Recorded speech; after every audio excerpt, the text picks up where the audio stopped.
नमस्कार दोस्तों, यह वीडियो अगर आप पूरा देखेंगे तो आपको पता चल जाएगा कि हमारा मन शांत क्यों नहीं रहता है। हमारा दिमाग हमेशा कुछ ना कुछ सोचता ही रहता है, कभी पॉजिटिव तो कभी नेगेटिव। इसी बारे में सोचकर हमारा मन और विचलित हो जाता है और हम अपने जरूरी काम से अपना ध्यान हटा लेते हैं, जिससे हमारा काफी नुकसान होता है। हमारा मन अशांत रहने के बहुत से कारण हो सकते हैं। हम अनेक समस्याओं के बारे में सोचते रहते हैं, वह समस्या जो कभी शायद हमारी जिंदगी में आएगी ही नहीं, उसके बारे में सोच सोच के मन को अशांत करते रहते हैं। कभी जिंदगी में आगे क्या होगा, परिवार का क्या होगा, मैं ऐसा हूँ, मैं वैसा हूँ, और भी बहुत बातें। जैसे पढ़ने वाले बच्चे सोचते हैं कि मेरा पढ़ाई में मन नहीं लगता है, यदि परीक्षा में फेल हो गया तो क्या होगा। नौकरी करने वाले कर्मचारी सोचते हैं यदि नौकरी छूट गई तो क्या होगा। बिजनेस करने वाले व्यक्ति सोचते हैं यदि बिजनेस में नुकसान हो गया तो क्या होगा। इन सब व्यर्थ बातों की जीवन में संभावना बहुत कम रहती है, लेकिन सोच सोच कर ही हम अपने आप को दुखी और अशांत करते रहते हैं, फालतू के चिंता और टेंशन में रहते हैं। आज के नौजवानों का मन अशांत रहने का एक बड़ा कारण यह भी है कि यदि भविष्य में मैं कुछ ना कर पाया तो मेरा क्या होगा। मन शांत क्यों नहीं रहता है। इंसान के अंदर नकारात्मक शक्तियां छिपी होती हैं, जो मन के शांत नहीं रहने का सबसे बड़ा कारण है। जिन लोगों को अपने जीवन से शिकायतें हैं, जो लोग अपने जीवन से संतुष्ट नहीं हैं या अपने आप को हीन दृष्टि से देखते हैं, उनका मन कभी भी शांत नहीं हो सकता है। ऐसे लोग हमेशा अशांत रहते हैं और मानसिक तनाव का सामना करते हैं। मन में हमेशा हमारे जीवन से संबंधित बातें चलती रहती है, लेकिन हमें यह नहीं पता होता यह हमारे लिए कितना नुकसानदायक है। हमेशा मन अशांत रहने पर हमारे स्वास्थ्य पर इसका असर पड़ सकता है। कई गंभीर बीमारियां जैसे high blood pressure, low blood pressure, sir दर्द, डिप्रेशन के शिकार हो सकते हैं। अगर मन अशांत हो तो क्या करना चाहिए। अगर मन अशांत हो तो हमें अपने मन और दिमाग में चल रही समस्याओं से अलग करना चाहिए। इस अवस्था में हमें अपने आप को संभालने का हर संभव प्रयास करना चाहिए, जिससे हमारे स्वास्थ्य और रोजमर्रा की जिंदगी प्रभावित न हो। आइए यहाँ हम जानते हैं मन को शांत रखने के उपाय।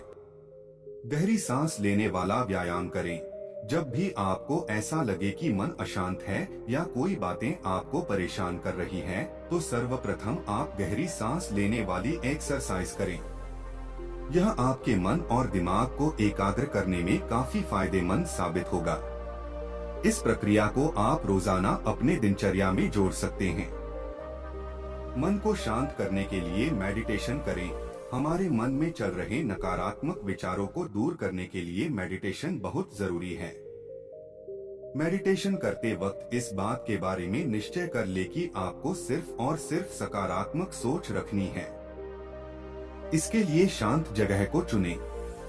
इसमें आपको बस किसी अच्छे वस्तु, रंग, शब्द आदि पर ध्यान केंद्रित करना होता है। इसे सुबह और शाम अवश्य करना चाहिए। पसंदीदा गतिविधियां करें। अगर आप चाहते हैं कि इधर उधर की बात दिमाग में ना आए, जिस कारण आपका मन विचलित होता है, तो आप पसंदीदा गतिविधियां करें। हर इंसान का अलग अलग शौक होता है, जैसे गाना सुनना, खाना पकाना, कोई खेल खेलना, पेंटिंग करना और अन्य। इस गतिविधियों में लगे रहने से नकारात्मक विचार आपसे दूर रहेंगे और आप खुश भी रहेंगे। प्रकृति के साथ समय बिताएं। जिनका मन और दिमाग शांत नहीं रहता, उन्हें किसी काम में मन नहीं लगता है। इसके लिए वो बाहर घूमने जा सकते हैं। हरी भरी प्रकृति को देखकर खुश होवें और मानसिक शांति का अनुभव करें।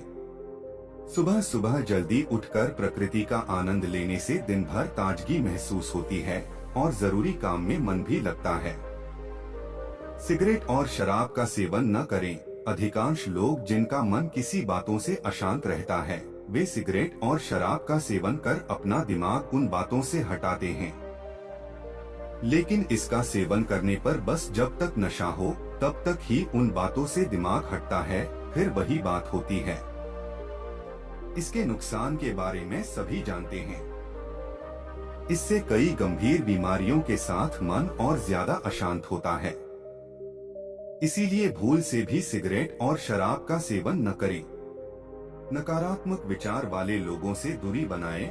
वैसे तो कोई भी इंसान कितना भी सकारात्मक विचार वाला हो, उसका सामना नकारात्मक विचार वाले लोगों से जरूर होता है। लेकिन हमें उनकी नकारात्मक बातों पर ध्यान नहीं देना चाहिए। उनकी बातों को एक कान से सुनिए और दूसरे से निकालिए। अगर संभव हो तो उस आदमी से दूरी बनाएं। खाली मन में अच्छे विचार लाएं, खुद को अच्छे वाक्यों से प्रेरित करते रहें। नकारात्मक सोच एवं विचारों से बचने के लिए जरूरी है कि स्वयं को मोटिवेट करते रहें। स्वयं को मोटिवेट करने के लिए महापुरुषों के कथनों को पढ़ें, सक्सेसफुल लोगों की जीवनी, प्रेरणादायक कहानियां, पर्सनल डेवलपमेंट आर्टिकल पढ़ें। खाने पीने का ध्यान रखें। सही और पौष्टिक भोजन आपको सेहतमंद रखने में महत्वपूर्ण भूमिका निभाता है। इसीलिए ज्यादा तेल, मसाला और हानिकारक वस्तुओं के इस्तेमाल से बनाए गए भोजन न करें। पानी पर्याप्त मात्रा में पिए। घूंट घूंट करके पानी पिए, जल्दीबाजी में न पिए। खाना खाने के आधा घंटा पहले और आधा घंटा बाद आप पानी पी सकते हैं। गुनगुना पानी पीने की आदत अवश्य बनाएं। स्वच्छता पर विशेष ध्यान दें। प्रतिदिन नहाएं और साफ वस्त्र पहनें। स्वच्छता से सकारात्मक ऊर्जा का आकर्षण होता है। आपके गलत विचार आपसे दूर रहेंगे। हृदय, शरीर और मस्तिष्क को साफ और संयम बनाए रखना ही पूरी स्वच्छता है। हमें अपने चेहरे को भी साफ रखने की आवश्यकता है ताकि हम साफ और स्वस्थ वातावरण में रह सकें। महामारी वाले रोगों से दूर रहना हमें सामाजिक हित की भावना प्रदान करेगा। यह बहुत पुरानी कहावत है कि स्वच्छता भक्ति से भी बढ़कर है। पर्याप्त नींद लें। मन को शांत रखने और अत्यधिक ऊर्जा के लिए पर्याप्त नींद आवश्यक है। सोने से पहले अपने मोबाइल फोन को ऑफ कर दे या अलग रख दे, जिससे आपको सोने वक्त नींद में अवरोध पैदा न हो।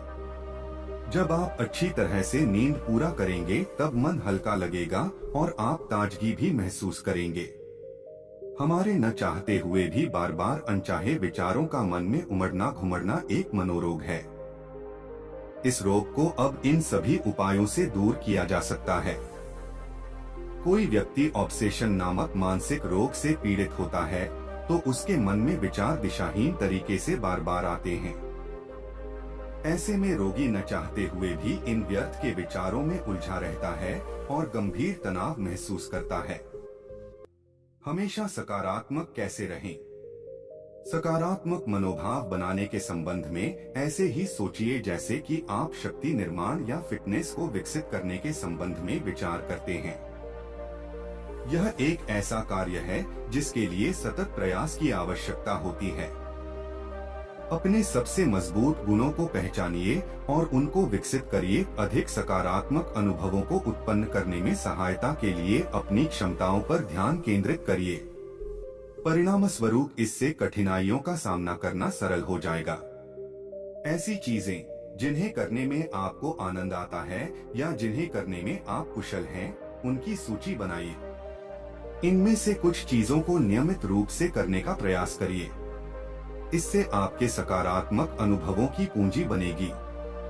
एक डायरी में लिखिए, अध्ययनों से पता चला है कि आत्मचिंतन स्कूल तथा कार्यक्षेत्र में सीखने और सिखाने का प्रभावी उपकरण हो सकता है। आत्मचिंतन का उपयोग सकारात्मक मनोभाव विकसित करने में भी किया जा सकता है। भावनाओं और विचारों को लिख लेने से आपको अपने व्यवहार और प्रतिक्रियाओं को पहचान पाने में मदद मिलती है। शुरू में तो आत्मचिंतन को लिखना विचित्र या अजीब लग सकता है, परंतु समय और अभ्यास के साथ आप अपने लेखन में कुछ व्यावहारिक और भावनात्मक पैटर्न पहचान सकते हैं। इससे आपको उन क्षेत्रों को पहचानने में सहायता मिलेगी जो आपके और आपके लक्ष्यों के बीच आते हैं। दिन भर में हुई सकारात्मक चीजों के संबंध में लिखिए। अपने दिन का पुनरीक्षण कीजिए और उसमें सकारात्मक चीजें पहचानिए। इनमें वे चीजें सम्मिलित हो सकती हैं जिनसे आप खुश, गौरवान्वित, चकित, आभारी, शांत, संतुष्ट, प्रसन्न या आप में कोई भी अन्य सकारात्मक भावना उत्पन्न हुई हो। जैसे कि अपनी प्रातःकाल की दिनचर्या को याद करिए और कुछ समय उन पलों का ध्यान करने में लगाइए जिनमें आपको शांति या प्रसन्नता मिली हो। इसमें सुबह के रास्ते पर देखा हुआ कोई दृश्य हो सकता है या कॉफी की पहली चुस्की से मिलने वाली खुशी या कोई मजेदार बातचीत। विशेष समय निकालकर उन पलों पर ध्यान केंद्रित करिए जहां पर आप स्वयं पर गौरवान्वित हुए हों। ये छोटी चीजें हो सकती हैं। आप अपने द्वारा किसी कार्य के पूरा किए जाने पर गर्व कर सकते हैं या स्वयं ही अपने लिए तय की गई किसी चुनौती को पूरा कर लेने पर। आप पाएंगे कि दिन भर के सकारात्मक पलों के चिंतन से शुरुआत करने से आपको सहायता मिलेगी। सकारात्मक भावों का पुनरानुभाव करने से आपको सहायता मिलेगी। उन पलों के बारे में लिखिए जब आपको नकारात्मक भाव आए हों। अपने दिन के उन पलों को पहचानिए जब आपने नकारात्मक भावों का अनुभव किया हो।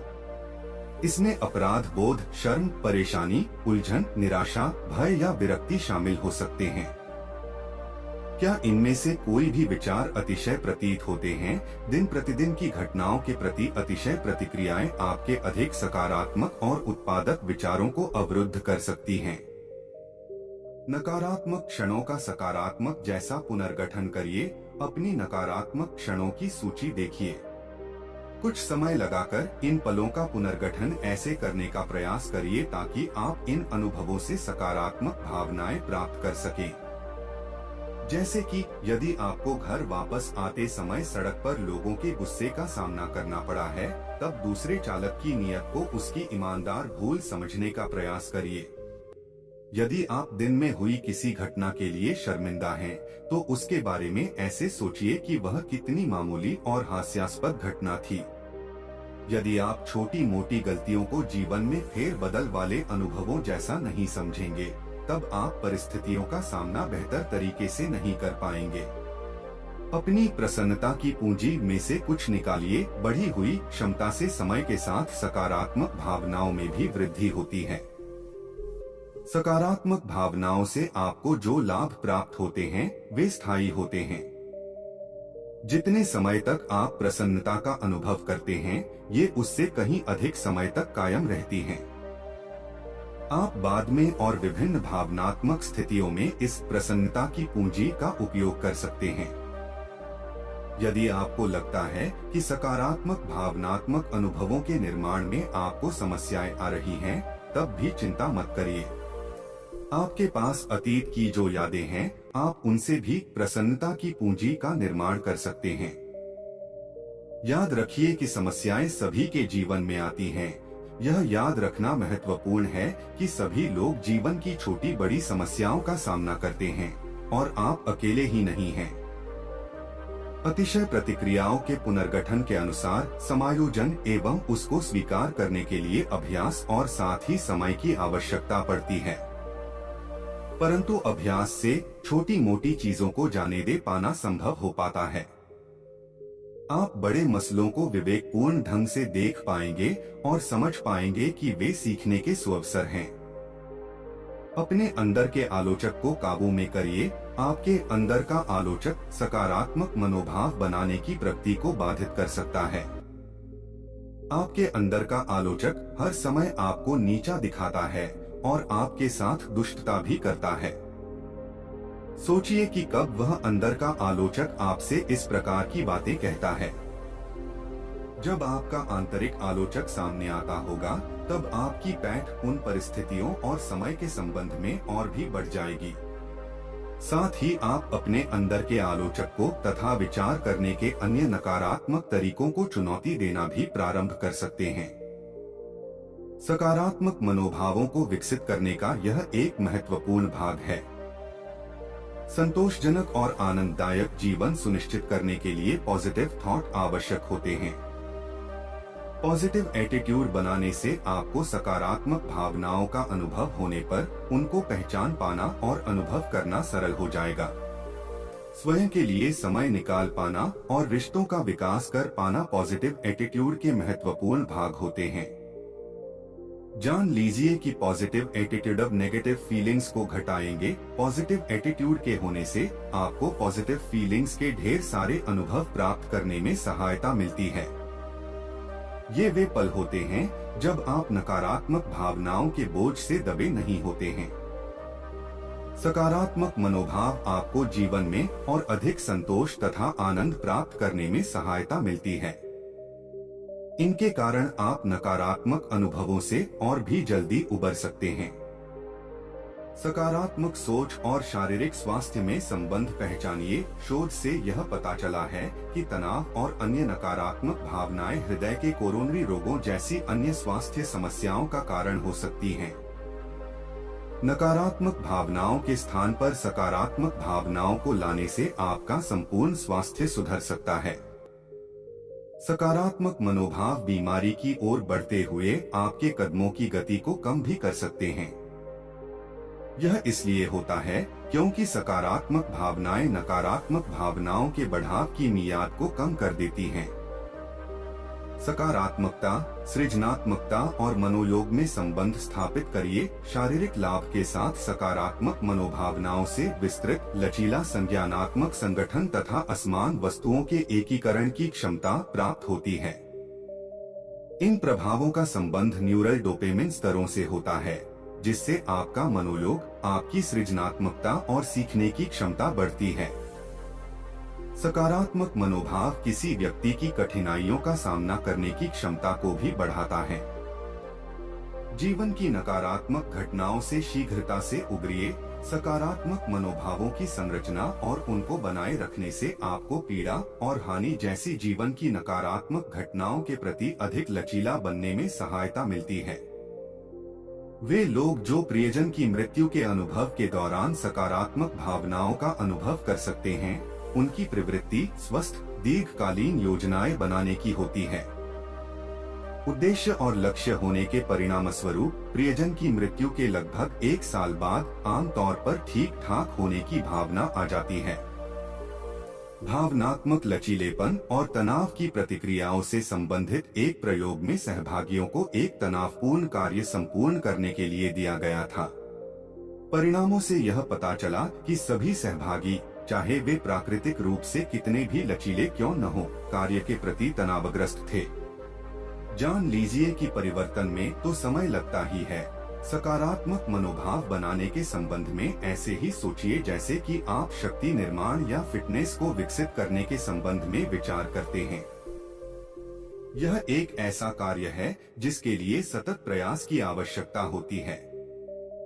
अपने सबसे मजबूत गुणों को पहचानिए और उनको विकसित करिए। अधिक सकारात्मक अनुभवों को उत्पन्न करने में सहायता के लिए अपनी क्षमताओं पर ध्यान केंद्रित करिए।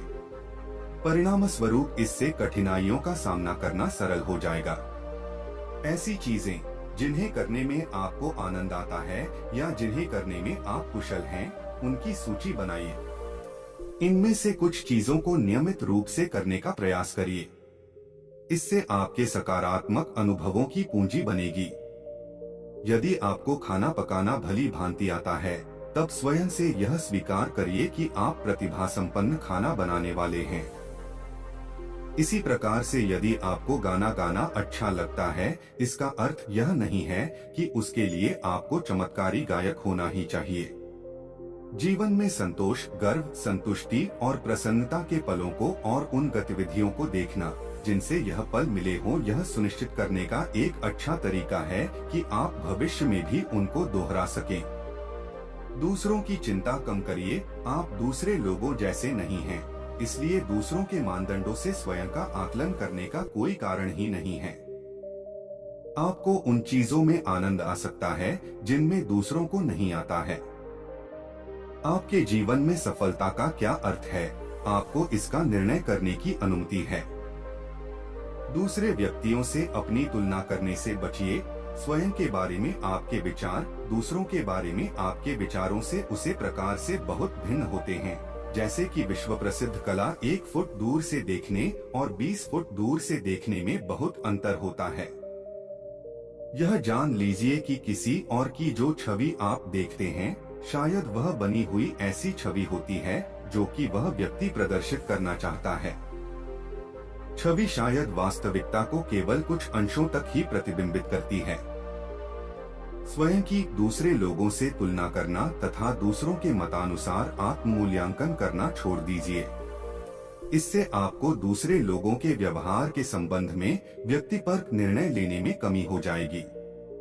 जैसे कि यदि किसी मिलने जुलने वाले से कोई नकारात्मक बातचीत हो जाती है, तब इसका अर्थ यह मत समझ लीजिए कि वे आपको नापसंद करते हैं, बल्कि यह मान लीजिए कि आप दोनों के बीच कोई गलतफहमी हो गई है या आपके परिचित को शायद कोई और ही चीज परेशान कर रही है। स्वस्थ संबंध बनाए रखिए, चाहे आप स्वयं को अंतर्मुखी समझते हो या ऐसा व्यक्ति जो अकेले रहकर ही शक्ति उत्पन्न कर सकता है और बहुत से मित्रों की आवश्यकता न भी महसूस करते हो। संबंध मानव अनुभवों के महत्वपूर्ण भाग होते हैं। मैत्री और आपसी संबंध स्त्री पुरुष एवं अन्य सभी प्रकार के व्यक्तित्वों के लिए समर्थन, पुष्टिकरण एवं शक्ति का स्रोत होते हैं। अपने जीवन में परिजनों और मित्रों से स्वस्थ संबंध बनाए रखिए। शोध से यह पता चला है कि ऐसे व्यक्तियों से बातचीत करके जिनकी आप परवाह करते हैं और जिनसे आपको समर्थक प्रतिक्रियाएं मिलती हैं, आपके मनोभाव तुरंत ही सुधर जाते हैं। नए संबंध बनाइए। जब आप नए लोगों से मिलते हैं, तब उनमें से पहचानिए कि किनके आसपास रहने से आपको अच्छा लगता है। इन लोगों के साथ संबंध विकसित करिए। ये लोग आपके इर्द गिर्द समर्थकों का समूह बढ़ाएंगे और सकारात्मक मनोभाव बनाने में मदद करेंगे।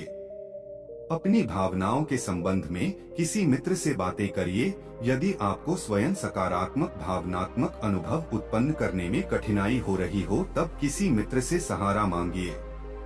आपको ऐसा नहीं लगना चाहिए कि आपको अपनी नकारात्मक भावनाओं को दफना ही देना है। इसके स्थान पर उनके संबंध में किसी मित्र से बातें करने से आपको उनको सुलझाने में और प्रसन्न भावनाओं के लिए स्थान बनाने में सहायता मिलती है। तनावपूर्ण परिस्थितियों को सकारात्मक मोड़ दीजिए। तनावपूर्ण परिस्थिति को सकारात्मक रूप देने का अर्थ है कि स्थिति को लेकर एक नया ही मोड़ दे देना।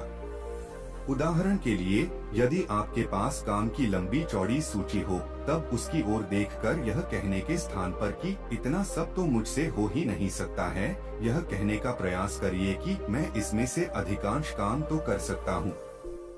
समस्या केंद्रित समाधानों का प्रयास करिए। समस्या केंद्रित समाधान तब होते हैं जब आप उस समस्या पर ध्यान केंद्रित करते हैं जिसके कारण आपको तनाव हो रहा है और उसका समाधान निकालने का प्रयास करते हैं। समस्या को भागों में तोड़ लीजिए जिससे कि आप उसको सुलझा सकेंगे। संभावित रुकावटों और बाधाओं को पहचान लीजिए और फिर यह निर्णय लीजिए कि जब वे उठ खड़ी होंगी तब आप उनसे कैसे निपटेंगे। उदाहरण के लिए, यदि आपको सहकर्मियों के साथ साथ कम नहीं कर पाने के कारण समस्या हो रही है, तब बैठिए और स्थिति का विश्लेषण करिए। पहचानिए कि क्या स्थितियां चल रही हैं। तब विचार मंथन करके इस समस्या के संभावित हल लिख डालिए। साधारण घटनाओं में सकारात्मक अर्थ ढूंढिए। एक और तरीका जिससे लोग कठिन परिस्थितियों में भी सकारात्मक भावनाओं का अनुभव करते हैं, वह है साधारण घटनाओं में और कठिन परिस्थितियों में भी सकारात्मक अर्थ खोज पाना। याद रखिए कि नकारात्मक परिस्थितियों को सकारात्मक मोड़ देने के अभ्यास करते रहने से आप इसे और भी सरलता और प्राकृतिक रूप से कर पाएंगे। इसके कारण आप पाएंगे कि नकारात्मक परिस्थितियों को सकारात्मक मोड़ देने से आपका संपूर्ण जीवन अधिक प्रसन्न और आनंददायक हो जाएगा।